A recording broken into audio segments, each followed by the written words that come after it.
This is a fictional mind bender, and this topic came up while I was researching another video I was working on.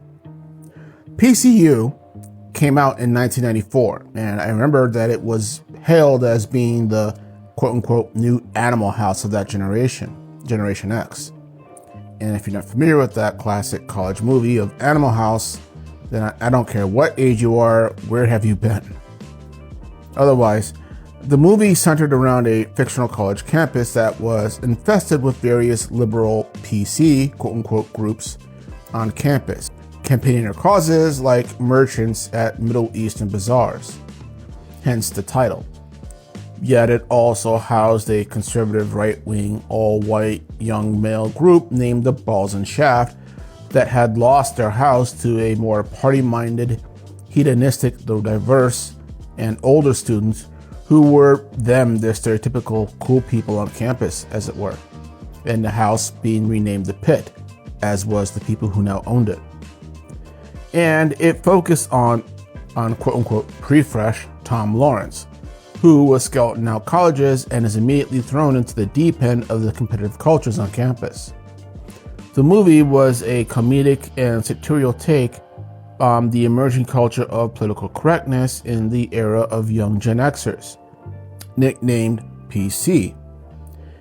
And though it takes these portrayals of all these factors to their extremes, it was more or less about getting people to come together despite their differences and just have a good fucking time from time to time, basically.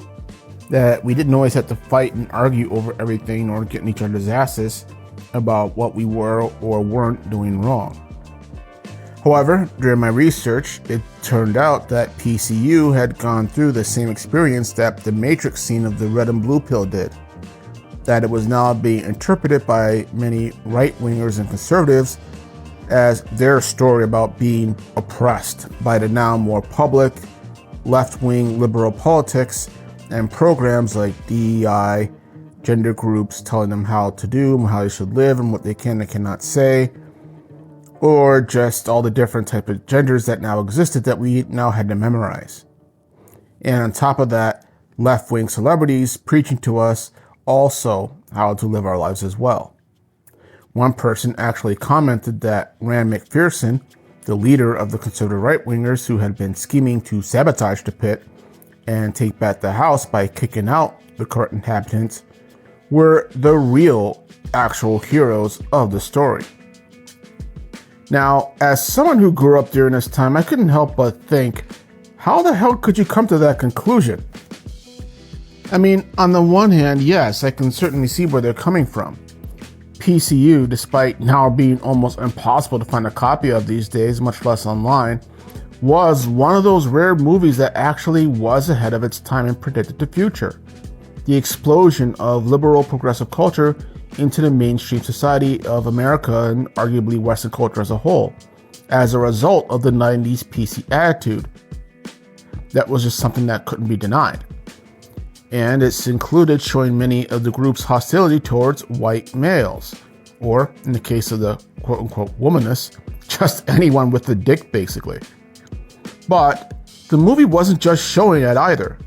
It also put a negative and satirical light on those same groups for being uptight, overbearing, and so caught up their own self-righteous asses that they stopped knowing how to get along with other people who are different and just enjoy themselves from time to time.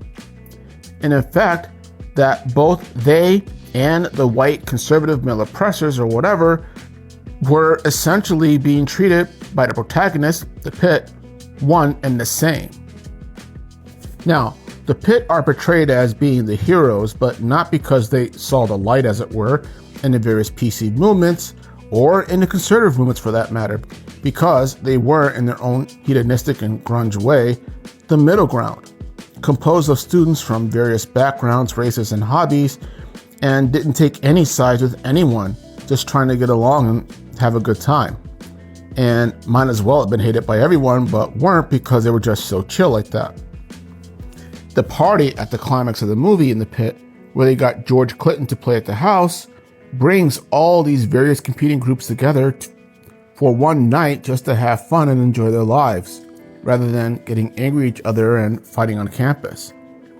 And when that is used by the balls and shafts to finally evict the pit from the house, a final and defiant sermon during a public event with the college staff and students in attendance tricks Rand into exposing himself as the ultimate-ist douchebag in an epic rant, in which he just basically goes off on everyone who more or less is left-leaning. And again, keep in mind that the pit doesn't side with anybody. But as a result of this epic rant, he and his group are now hated by everyone on campus because they were against just getting along with other people, not just having a different point of view. Bottom line basically is that PCU wasn't about right-wing or left-wing politics. It wasn't preaching either side, but how all of them needed to get off their various collective high horses and stop being perpetually angry all the time and learn to have a good time. It didn't ask anyone to convert to one side or the other. And the fact of the matter is that no side does convert. Just live your fucking life and have fun. And yes, after the recent elections, I can understand that that's a much harder concept to live by than I'm saying. But at the same time, it's with that view that when I read and I hear about people trying to interpret PCU as a right-wing movie, that I just have to correct them and just say, nah, bro, you're just as much a target as they are. But having said all that, if you've seen the movie PCU, and or if you haven't and you're able to find it anywhere, I definitely recommend watching it. But having said all that, this is the Fictional Mindbender, and y'all have a good day.